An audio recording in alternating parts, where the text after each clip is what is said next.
Hello दोस्तों, welcome to my YouTube channel. दोस्तों, video के अंदर मैं आपके लिए लाया हूँ जनरल साइंस के क्वेश्चंस। और दोस्तों, जनरल साइंस के अंदर आज हम करेंगे 20 क्वेश्चंस विथ एक्स्ट्रा फैक्ट के साथ। और दोस्तों, ये पार्ट 5 है, ठीक है। इससे पहले मैं आपको 4 पार्ट की वीडियो जनरल साइंस में दिया हूँ, जिसमें 20 क्वेश्चन विथ एक्स्ट्रा फैक्ट्स के साथ करवाया हूँ, ठीक है। तो उम्मीद करता हूँ आपको वीडियोस पसंद आ रही होंगी। दोस्तों, यदि आप चैनल पर नए हैं तो आप चैनल सब्सक्राइब कर लीजिए। और हाँ दोस्तों, एक बात ध्यान में रखिएगा, जो मैं क्वेश्चन अभी कराऊंगा आपको एज अ मॉक टेस्ट लेना है। और आउट ऑफ 20 आपने कितना स्कोर किया, आपको कितने क्वेश्चन बन रहे थे, ये कमेंट बॉक्स में ज़रूर बताइएगा, ठीक है। तो स्टार्ट करते हैं दोस्तों क्वेश्चन। क्वेश्चन नंबर फर्स्ट है, 81 से ये 100 तक मैं ले जाऊंगा सीरीज, ठीक है। इससे पहले 80 क्वेश्चंस मैंने आपको करा दिया था। पहला क्वेश्चन कहता है, सूर्य में उपस्थित ऊर्जा का स्रोत क्या है, ठीक है। सोर्स पूछा गया है, जो सूर्य में उपस्थित जो ऊर्जा होती है, प्रेजेंट ऊर्जा होती है, तो उसका स्रोत पूछा गया है, किसके कारण से होता है। तो राइट आंसर हो जाएगा दोस्तों ऑप्शन नंबर ए, नाभिकीय संलयन। इंपॉर्टेंट क्वेश्चन है, अक्सर एग्जाम में साइंस का पोर्शन में आता है, ठीक है। तो नाभिकीय संलयन इसका रीज़न है, सूर्य में उपस्थित ऊर्जा का। नाभिकीय संलयन होता क्या है दोस्तों, जनरली आप समझिएगा।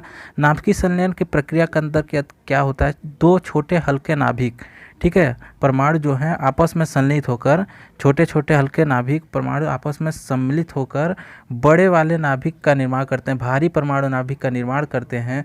और प्लस इसमें जो है हीट प्रोड्यूस होता है, ठीक है। यही हीट जो होता है भारी मात्रा में होता है, और यही हीट सूर्य के अंदर होता है, क्योंकि उसमें नाभिकीय संलयन प्रक्रिया होता है। सूर्य के अंदर अधिकतर लगभग आपका 90% आप मान लीजिए हाइड्रोजन और हीलियम होता है, ये तो मालूम होगा दोस्तों। तो हाइड्रोजन के ही जो परमाणु होते हैं आपके, ठीक है, तो उन्हीं के कारण इसमें ऊर्जा विद्यमान रहती है। क्लियर है, ये समझिएगा। नाभिकीय विखंडन दोस्तों जस्ट अपोजिट प्रक्रिया होती है, जनरली समझ लीजिए कि इसमें बड़ा भारी नाभिक होता है और वो विखंडित होता है, छोटे छोटे नाभिकों में खंडित होता है, विखंडन होता है, नाम से ही पता चल रहा है। और फिर उसमें हीट निकलती है, तो ये नाभिकीय विखंडन हो गया। एक एग्जाम्पल दोनों का समझिएगा, क्या पूछता है एग्जाम में। नाभिकीय संलयन का एग्जाम्पल आपका हाइड्रोजन बम हो जाएगा। हाइड्रोजन बम, ठीक है, ये नाभिकीय संलयन की प्रक्रिया के अंतर्गत आता है, इस सिद्धांत पर वर्क करता है। और परमाणु बम जो आपने सुना होगा, जो देश रखे रहते हैं अपने पास, कहते हैं हम इन्हें फोड़ देंगे जब विश्व युद्ध होगा, ये तो सुना होगा। तो परमाणु बम जो रखते हैं, तो परमाणु बम किस पर आधारित होता है, नाभिकीय विखंडन पर आधारित होता है, ठीक है।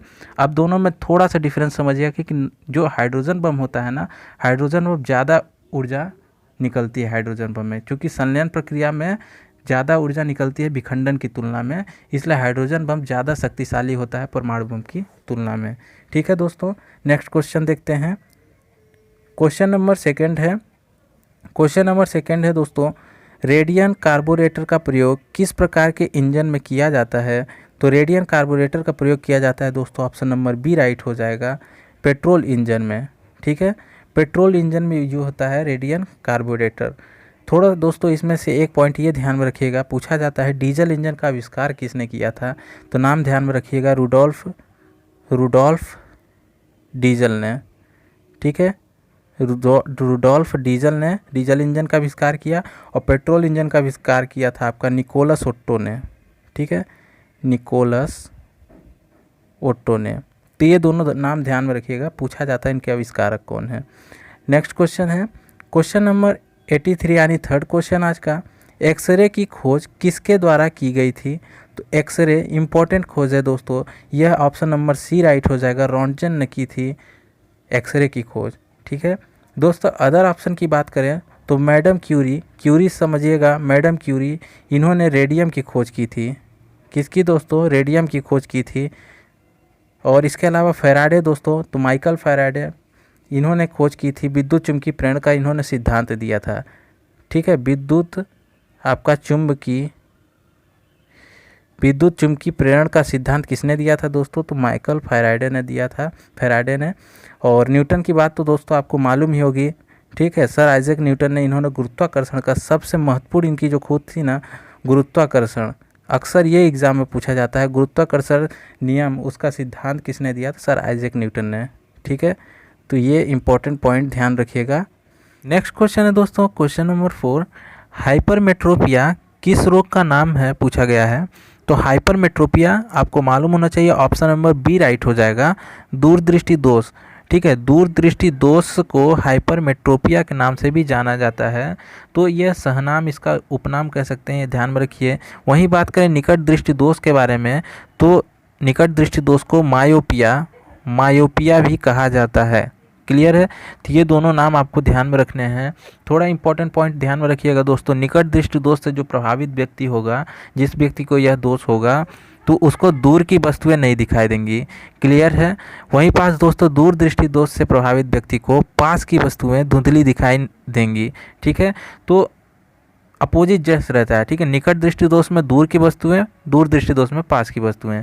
दोस्तों एक इंपॉर्टेंट क्वेश्चन इन दो पॉइंट से ध्यान में रखिएगा कि निकट दृष्टि दोष जिसको हो जाएगा, उसके निवारण के लिए, किसके लिए, उसका निवारण करने के लिए क्या करते हैं कि जो व्यक्ति है उसके चश्मे में अवतल लेंस का उपयोग किया जाता है। क्लियर है। अवतल लेंस का। वहीं दूरदृष्टि दोष के बारे में बात करें तो उत्तल लेंस का उपयोग किया जाता है इस दोष के निवारण के लिए। क्लियर है। तो ये इंपॉर्टेंट क्वेश्चन यहाँ से बनता है। दृष्टि वैषम्य को थोड़ा समझ लीजिए दोस्तों, आपको नॉलेज में होना चाहिए कि दृष्टि वैषम्य होता है जनरली निकट दृष्टि दोष या दूर दृष्टि दोष दोनों में, कि हमको जो आँखों की रोशनी लगभग कम होती है, जिसके कारण क्या होता है, वस्तुएं हमको धुंधली नजर आएंगी। ठीक है।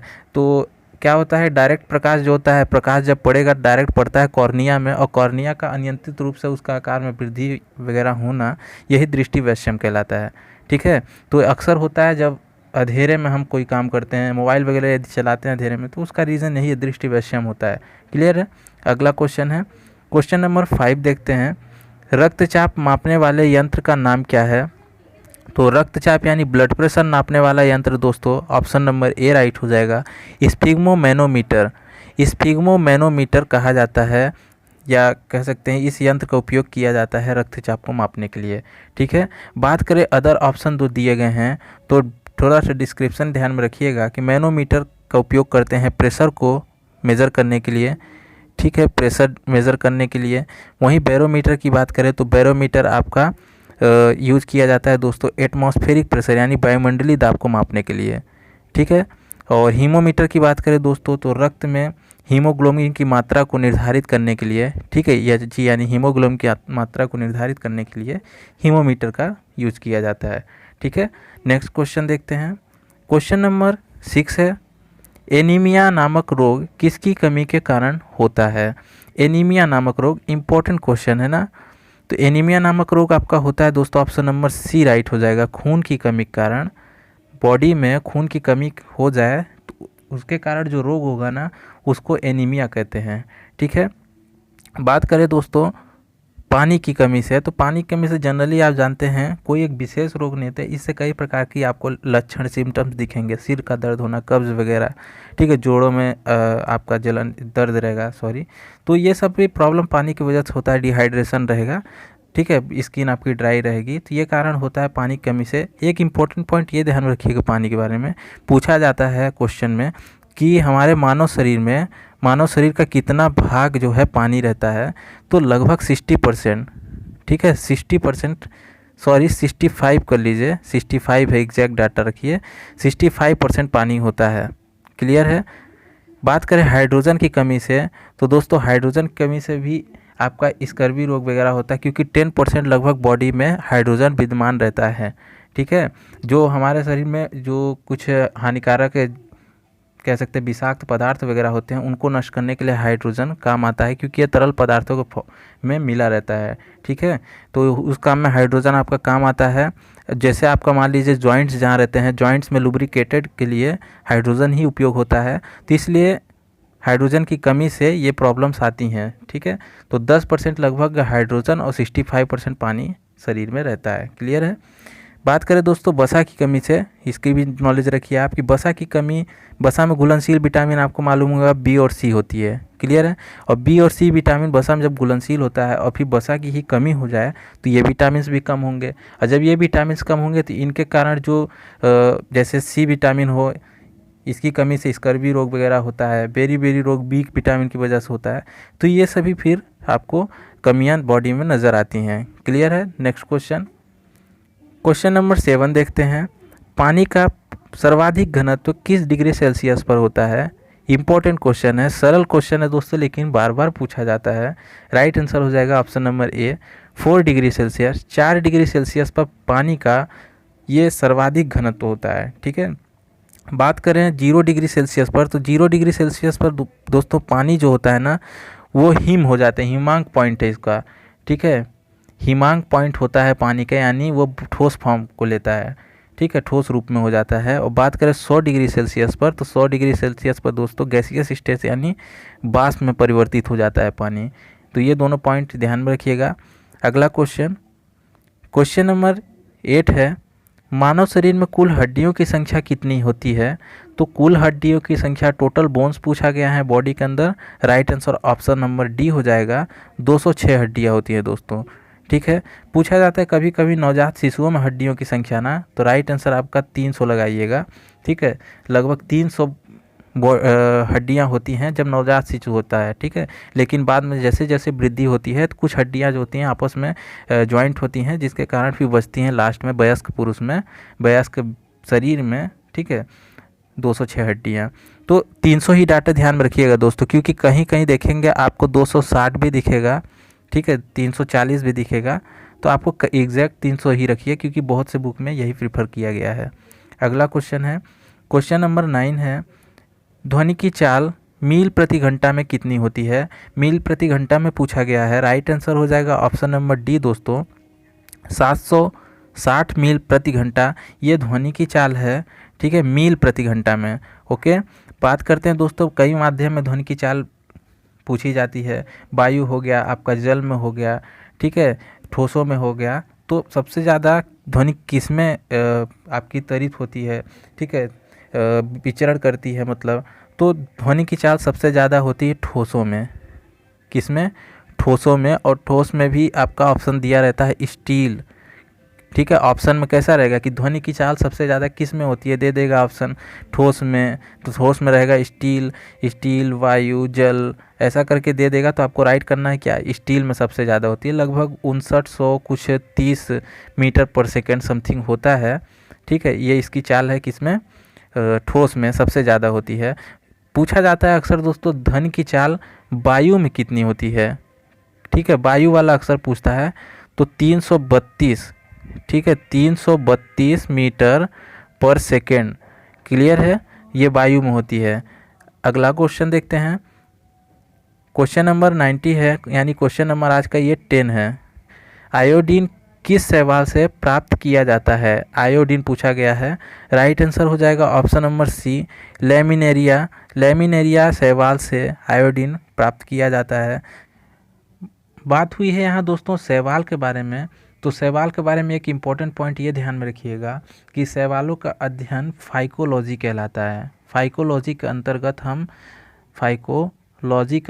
हम अध्ययन करते हैं शैवालों का।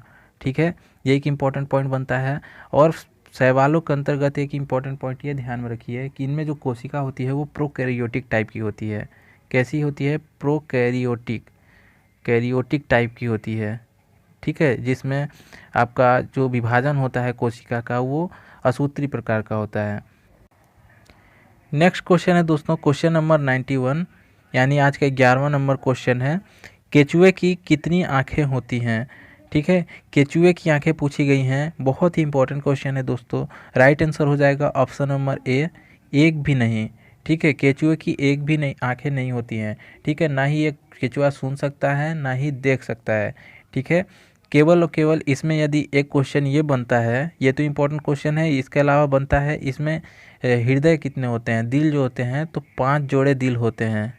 ठीक है, 5 जोड़े दिल होते हैं केचुए में, क्लियर है। और बात होती है दोस्तों कि तब ये जीवन यापन कैसे करता है, किस प्रकार से, आंखें नहीं होती तो इसकी जो स्किन होती है ना, ठीक है, वो बहुत ही संवेदनशील, मोर सेंसिटिव होती है, जो उसको कह सकते हैं अनुभव कराती है। ठीक है, अगला क्वेश्चन देखते हैं, क्वेश्चन नंबर 92, यानी आज का 12वां नंबर क्वेश्चन है। दोस्तों क्वेश्चंस आपको कैसे लग रहे हैं कमेंट बॉक्स में ज़रूर बताइएगा। ठीक है, और लाइक ज़रूर वीडियो कीजिए, आपका लाइक ही हमें मोटिवेट करता है। अगला क्वेश्चन देखते हैं, 12 क्या है, किस जंतु की आकृति पैर की चप्पल के समान होती है? तो पैर के चप्पल के समान, इंपॉर्टेंट क्वेश्चन है। Right answer option number B हो जाएगा, पैरामीशियम। पैरामीशियम जंतु की आकृति जो है, ठीक है, पैर के चप्पल के समान कुछ इस टाइप की होती है।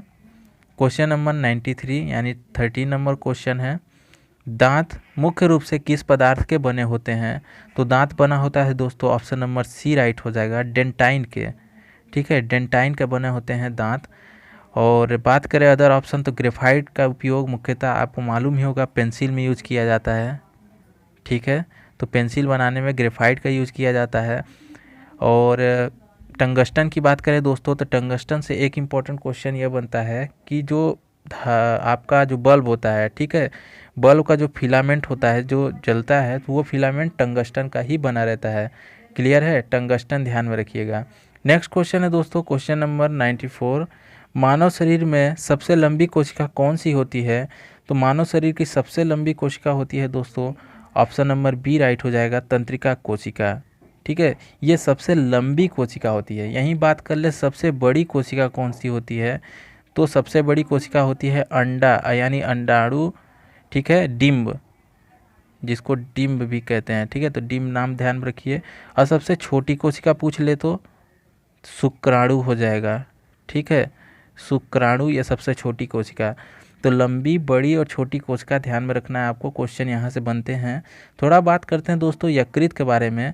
तो यकृत जो होता है यह सबसे बड़े ग्रंथि है, ठीक है, मानव शरीर की सबसे बड़ी ग्लैंड बात कर ले, ग्रंथि बात कर ले तो कौन सी है? यकृत, ठीक है, यकृत।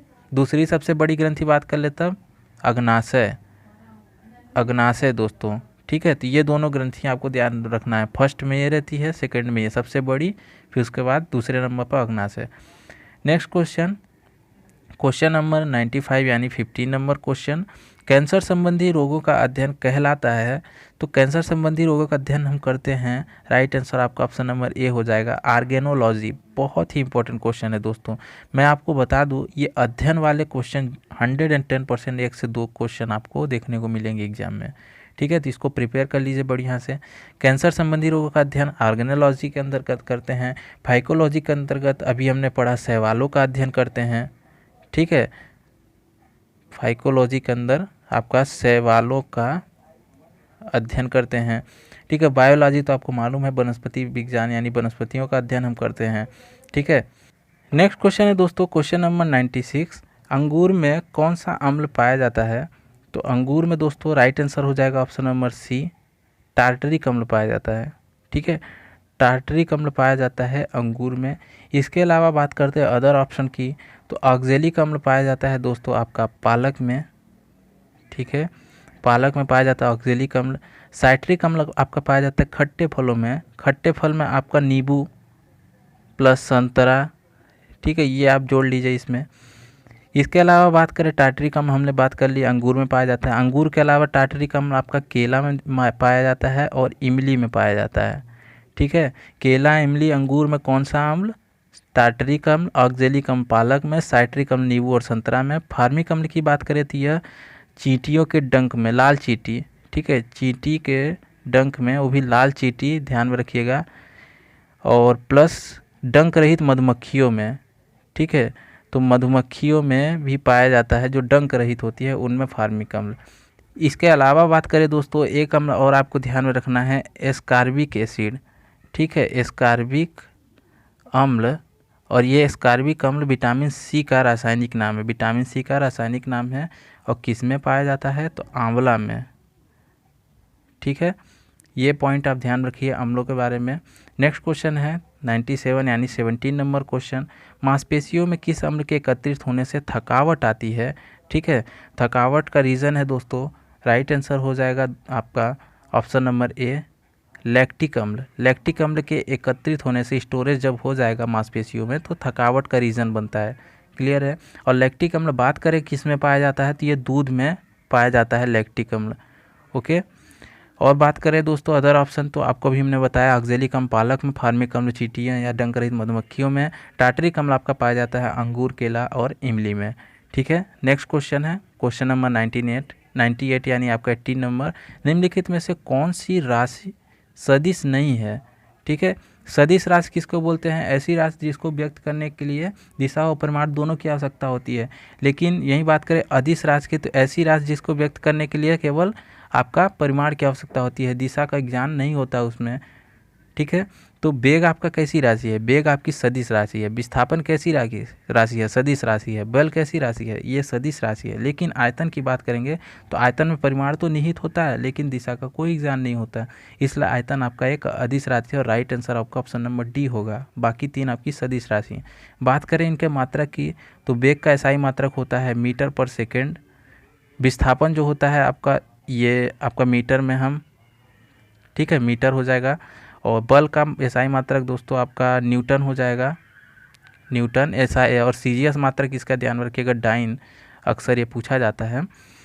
ठीक है, और आयतन का क्यूबिक मीटर, ये तो आपको मालूम ही होगा, घन मीटर। नेक्स्ट है क्वेश्चन नंबर 99, यानी आज का 19 नंबर क्वेश्चन है। एक हॉर्स पावर कितने वाट के बराबर होता है? तो एक हॉर्स पावर बराबर होता है दोस्तों ऑप्शन नंबर डी 746 वाट के। ठीक है, 746 वाट के बराबर होता है एक हॉर्स पावर। और पावर की इकाई क्या होती है दोस्तों? पावर यानी शक्ति, शक्ति। ठीक है, और शक्ति का एसआई मात्रक पूछ लिया जाए तो वाट होता है। ठीक है, नेक्स्ट क्वेश्चन है क्वेश्चन नंबर 100, और यह आज का लास्ट क्वेश्चन है 20 नंबर क्वेश्चन। ऊष्मा का सबसे अच्छा चालक क्या है? ऊष्मा का सबसे अच्छा चालक क्या है? तो राइट आंसर हो जाएगा दोस्तों ऑप्शन नंबर सी, चांदी। चांदी जो है ऊष्मा का सबसे बढ़िया वाला चालक है। ठीक है, सबसे सर्वोच्च चालक है, क्योंकि इसके बाद भी नाम आ जाता है आपका तांबा का, ठीक है, सोना का, एल्युमिनियम, ये सभी जो हैं आपके ऊष्मा के चालक हैं। लेकिन चांदी इसमें से सर्वोत्तम चालक है, सबसे अच्छा वाला चालक है। खराब चालक में सबसे आपका आ जाएगा पारा, ठीक है, मरकरी, मरकरी आ जाएगा, और पीवी। ठीक है, पीवी आपका हो गया और मरकरी आपका जो हो गया, ये दोनों सबसे ख़राब वाले चालक हैं ऊष्मा के। ठीक है, तो दोस्तों ये क्वेश्चन आज आपके 20 क्वेश्चंस थे। कैसा लगा और कमेंट बॉक्स में ज़रूर बताएं आउट ऑफ 20 आपको कितने मार्क्स मिले। ठीक है, अपना आकलन आप स्वयं करते रहें। इसी प्रकार डेली आपको टेस्ट मिलते रहेंगे। ये आज 5वां टेस्ट था। लगातार आपको test daily on YouTube channel पर हमारे मिलेंगे। चैनल सब्सक्राइब करके रखें। मिलते हैं नए वीडियो में नए क्वेश्चंस के साथ। तब तक के लिए जय हिंद दोस्तों।